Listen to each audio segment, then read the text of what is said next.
Built in 2007, sold as brand new construction in 2009. That's what happened at this Pelham home, and this one too. This realtor, we'll call Michael, who does not want to be identified, calls the way these homes were advertised in the multiple listing service, or the MLS, fraud. When you misrepresent or alter data to sell it, then you're committing fraud to the consumer. To be clear, realtors add listings to the MLS, not MLS itself. In MLS listings provided to us from Michael, we found several homes with new construction dates, in some cases 1, 2, and 3 years later than when they were first built. We were able to verify when homes were built by checking building permits, inspection dates, and certificate of occupancy dates. Some homes we discovered sat empty for years before they were sold.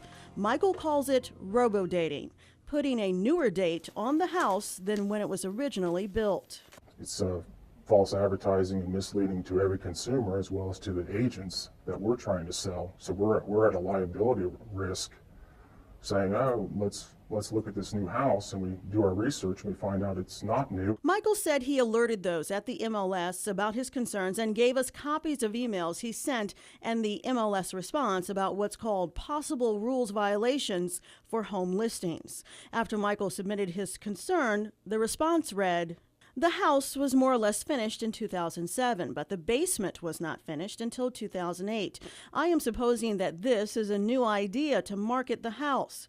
The email goes on to say, due to the fact that new construction is sitting on the market for so long, that more leniency is being given as far as year built is concerned. We took Michael's concerns to Dorothy Taylor, an MLS director, and Alicia Huey, president of the Greater Birmingham Association of Home Builders. What's their definition of new construction? A home that has never been occupied is considered new construction. New construction has been determined to be something that has not been lived in. So that means homes built years ago, even if they've never been lived in, qualify for the new construction label in the MLS. Is that legal? Is it fraud? Is it unethical? You know, I don't know. I don't think it's unethical. Is it unethical to have a home sold as 2009 when it was really built in 2007? Is it illegal?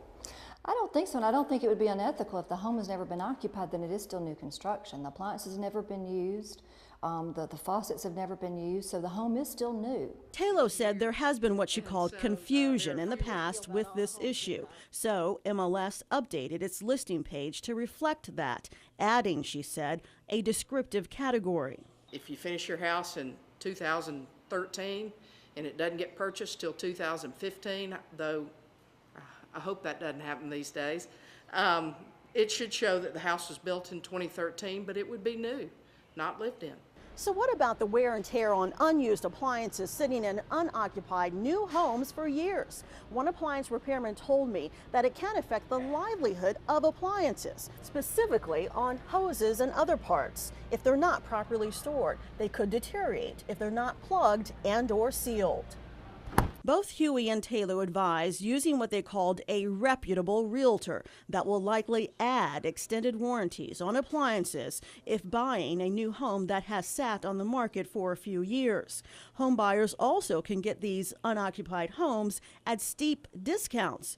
In our research, some prices dropped $10,000 to $40,000 off original list prices. Michael said even a steep discount price doesn't matter. I don't care if you buy it for $10 or $100,000, it's fraud. Neither Taylor nor Huey see it that way. If there is a problem with a year-built description, it would hopefully just be an oversight. I don't think there is. I mean, I would say I don't think there is. There shouldn't be. And while Taylor told us there have been changes to MLS to avoid confusion of new construction, Michael insists new construction still continues to be what he calls robo-dated, given a newer date than it was originally built. We've seen that in the first week of January of this year, there may have been a dozen homes built in 2013. Well, in the first 30 days, all of a sudden, there was about 200 homes built in 2013. And then in 45 days, there were some that were built, closed, and sold in 45 days of 2013. If you want to learn the age of the home you're buying or of your current home, you can research tax records, deeds, and/or building permits. You can also have your realtor do that too. You can also check dates on your furnace, PVC pipes, built-in microwave oven, and plywood, although plywood may not be reliable. We interviewed Taylo at this home under construction in Mountain Brook. With an April 2013 building permit on the wall, it had 2-year-old plywood. Alabama is a caveat emptor state. In Latin, that means buyer beware. Legally, the home buyer is purchasing their new home as is. Some states are moving towards caveat venditor, meaning sellers have to disclose known defects. Alabama is not one of them. Linda White, Alabama's 13 investigates.